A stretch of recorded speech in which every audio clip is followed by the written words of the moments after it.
जय हिंद दोस्तों, स्वागत करते हैं आपके अपने YouTube चैनल GS भाई उपाध्याय जी पे।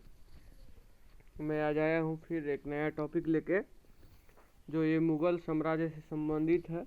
मुग़ल साम्राज्य की स्थापना से लेकर के उसके अंत तक का वीडियो बनाऊंगा, लेकिन ये वीडियो कई पार्ट में होगा, क्योंकि एक वीडियो में पूरा साम्राज्य नहीं हट पाएगा, वीडियो लंबा हो जाएगा और आपको देखने में और समझने में भी परेशानी होगी।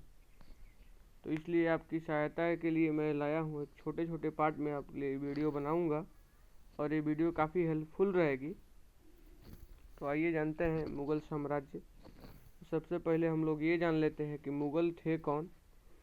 तो सबसे पहले दोस्तों मैं बता दूं कि मुग़ल ये जो मंगोल और तुर्की, ये मंगोल और तुर्कियों के मिश्रण थे।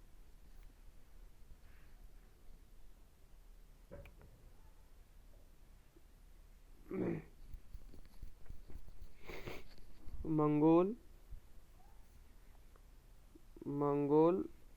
प्लस तुर्की, ये मंगोल और तुर्कियों के मिश्रण को ही मुग़ल बोला जाता था। मुग़ल मंगोलों और तुर्कियों के मिश्रण जो थे, ये लोग दोनों के मिश्रण थे, क्योंकि इनकी मम्मी कहीं और से और कहीं इनके पिताजी कहीं और के थे, इसलिए इन्हें मिश्रण बोला जाता है। मुग़ल, ये मुग़ल मतलब होता है बहादुर। मुग़ल का अर्थ होता है बहादुर। मुग़ल का अर्थ बहादुर होता है। और ये मुग़ल में दो महान शासकों में दो वंशों के वंशज थे। ये इसीलिए इन्हें नहीं, मैंने पहले ही बताया कि इनकी जो माता थी कहीं और की थी और पिता कहीं और के थे। इनके जो पिता थे, इनका जन्म सबसे पहले मुग़ल साम्राज्य में जो सबसे पहला शासक था वो था बाबर। सबसे पहले जो मुग़ल साम्राज्य का जो सबसे पहला शासक था वो क्या था? बाबर। बाबर प्रथम शासक था मुग़ल साम्राज्य का। ठीक, तो आइए जानते हैं बाबर। बाबर का जन्म 14 फरवरी 1483 में हुआ था। 1483 में अफ़गानिस्तान के फरगना में, ये फरगना है अफ़गानिस्तान में, फरगाना अफ़गानिस्तान। बाबर का जन्म 14 फरवरी 1983 फरगाना अफ़गानिस्तान में हुआ था। और इनका जो पूरा नाम है वो जहीरुद्दीन मोहम्मद बाबर था। इनका जो पूरा नाम जहीरुद्दीन मोहम्मद बाबर था। इनका जो पूरा नाम था जहीरुद्दीन मोहम्मद बाबर है। और इनकी माता कुतुब निगार खानम है। ये मंगोल वंश से संबंध रखती थी। इनकी माता मंगोलों से संबंध रखती थी।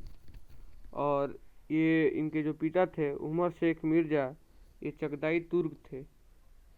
चगताई तुर्क, इनके पिता चगताई तुर्क वंश से संबंधित थी, तुर्क वंश से, और इनकी जो माता थी वो मंगोल वंश से संबंधित थी।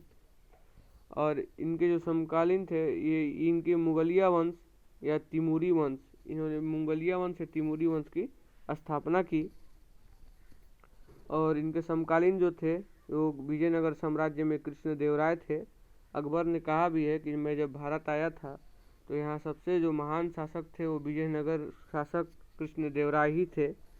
और एक बंगाल शासक नुसरत शाह, इनकी चर्चा नहीं की थी बाबर ने, लेकिन इतिहास में इनको भी जाना जाए कि नुसरत शाह भी एक शासक थे। और इसने उपाधि धारण की थी तिमूर परंपरा के विरुद्ध। तिमूर परंपरा में इन्हें जो अफगानिस्तान के वो थे शासक, उन्हें मिर्ज़ा कहा जाता था। ये वंश के आधार पर था। ये वंश में जो पैदा होगा उसका नाम मिर्ज़ा की उपाधि उसको दी जाएगी, लेकिन इसने अपना नाम उसके विरुद्ध रखा और मिर्ज़ा के स्थान पर बाबर बादशाह की उपाधि लिया। 1507 ईस्वी में ये बादशाह की उपाधि ली। ये काबुल पर जब विजय पाया तो काबुल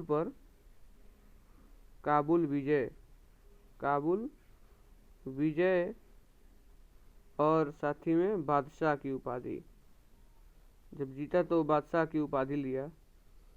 बाबर बहुत ही महान शासक रहा है, जिसने अपनी ज़िंदगी में बहुत सारे दुखों को झेला है। ये एक उसी तरह था जो जैसे शेर भूखा होता है, उसी तरह ये भी था, क्योंकि इसकी जो पूरी साम्राज्य थी वो छीन चुकी थी। ये युद्ध करने में, ये बहुत कम उम्र में इसकी पिता की मृत्यु हो गई और 12 साल की अवस्था में अपनी दादी के विरासत पे शासक बना, और 12 वर्ष की अवस्था में ही ये युद्ध में कूद पड़ा था। और युद्ध करते करते करते करते इसकी सारी चीज़ें इससे छीन ली गई। इसकी मजबूरी ये हो गई कि इसे अफ़गानिस्तान छोड़ कर के जाना पड़ा। और ये भारत आया भी था, किस लिए आया था? भारत में यहाँ लोधी वंश, दिल्ली में लोधी वंश था। लोधी वंश इब्राहिम लोधी को मारने के लिए दौलत खान लोधी और एक और थे, उन्होंने इन्हें निमंत्रण दिया था कि आप आइए और यहाँ इब्राहिम लोधी को मारिए। और एक राणा सांगा थे इधर राजस्थान के क्षेत्र में, तो उधर उन्होंने भी निमंत्रण दिया कि आइए और ये इब्राहिम लोधी को मारिए। तो बाबर आया तो था इब्राहिम लोधी को मारने के लिए ही, लेकिन हुआ ये कि इसका तो सब चीज़ छीन चुका था, तो इसने सोचा कि क्यों ना अब यहीं रहा जाए। तो आइए फिर जानते हैं कुछ। तो इसमें तैमूरी परंपरा के विरुद्ध ये बादशाह की उपाधि ली थी।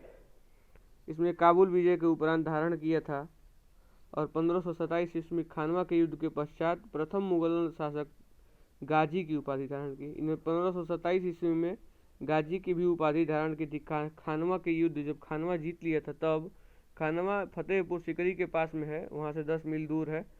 यहाँ राणा सांगा जो कि मेवाड़ के शासक थे, उनको हरा दिया और युद्ध जीतने के बाद बाबर ने गाजी की उपाधि धारण कर ली थी। और फिर उसके बाद धीरे धीरे ऐसे ही चलता गया। और ये इन्होंने लगातार, बाबर अपने जीवन में लगातार लड़ता रहा और इसने अनेकों युद्ध किए, जिसमें से सबसे महत्वपूर्ण इसका युद्ध माना जाता है 1526 का पानीपत का युद्ध। सबसे प्रथम इसका जो प्रथम युद्ध था भारत में, इसको भारत में नहीं बोल सकते हैं, ये भारत में प्रथम युद्ध मतलब यहाँ इसने रहने का मन बना लिया था। अभी मन बनाया था, अभी रहना निश्चित नहीं किया था। इसने मन बनाया कि नहीं, मैं भारत में ही रुकूंगा। तो ये सबसे पहले युद्ध लड़ा था पानीपत का, जो पानीपत जो हरियाणा के नज़दीक है। इसके सेनापति थे अब्दुल अजीज और मुहिब अली। अब्दुल अजीज सेनापति था इसका, अब्दुल अजीज सेनापति था, और ये मुहिब अली इसका जो सबसे प्रमुख तोपची था, जो तोप चलाना जानता हो, तोपखाने का प्रमुख उस्ताद अली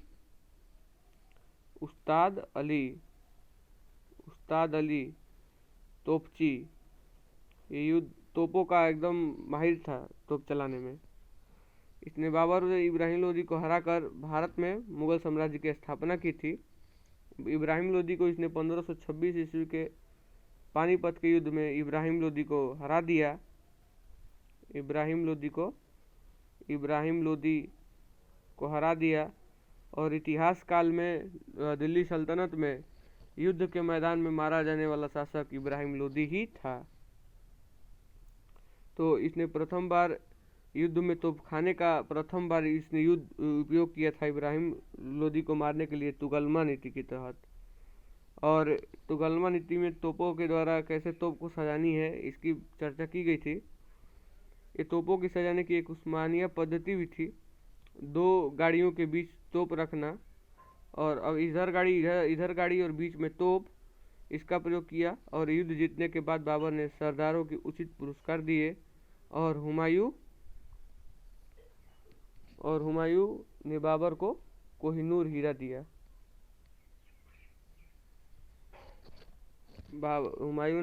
हुमायूं उससे पहले भी था, इसका पुत्र हुमायूं नहीं, कोहिनूर हीरा दिया हुमायूं को, अपने पुत्र, इसका पुत्र था एक हुमायूं कोहिनूर हीरा दिया और हुमायूं ने हीरा ग्वालियर के दिवंगत राजा विक्रमादित्य के परिवार को प्राप्त किया था। तो आइए जानते हैं ये इसकी प्रमुख युद्ध और सारे युद्ध लड़े थे इसने। इसका जो दूसरा युद्ध था खानवा का युद्ध, दूसरा युद्ध खानवा का युद्ध, खानवा युद्ध, दूसरा युद्ध इसने लड़ा खानवा का युद्ध। एक खानवा के युद्ध में फतेहपुर सीकरी के लगभग है खानवा युद्ध। 1527 ईस्वी में खानवा का युद्ध हुआ था, 1527 ईस्वी में। और इसमें बाबर ने राणा सांगा जो मेवाड़ के राजा थे, राणा सांगा जब ये बाबर 1526 ईस्वी में मन बना लिए कि मैं भारत ही रहूँगा, तो राणा सांगा इसका विरोध करने लगे कि नहीं आप जाइए अब अपने देश वापस, इसका तो सब कुछ लूट चुका था, वे जाएगा कहाँ। इसलिए अभी लड़ने का मूड बना लिया और खानवा के युद्ध में 17 मार्च 1527 को राणा सांगा आए और इसे लड़े और हार गए। राणा सांगा अकेले नहीं आए थे, ये आए थे कई पृथ्वीराज चौहान नहीं सॉरी बहुत सारे शासकों को लेकर के अपने साथ आए थे ये लड़ने के लिए, लेकिन ये हार गए। ये जो बाबर था बहुत ही दिमाग वाला था, जब ये देखा कि मैं हार रहा हूँ अब, तो इसने क्या किया, जिहाद कर दिया। तो इतिहास में पूछा जाता है कि किस युद्ध में बाबर ने जिहाद किया, तो खानवा के युद्ध में। फिर हुआ चंदेरी का युद्ध, ये 5 या 6 मई को 1528 ईस्वी में, 1528 ईस्वी में 5 या 6 मई इतिहास में बोला जाता है, 5-6 मई को इसने मेदिनी राय को हरा दिया। मेदिनी राय थे खानवा के युद्ध में, मेदिनी राय थे, ने 1528 ईस्वी में पराजित किया। मेदिनी राय की 2 पुत्रियों में से एक को हुमायूं और दूसरी को कमरान को प्रदान किया गया था।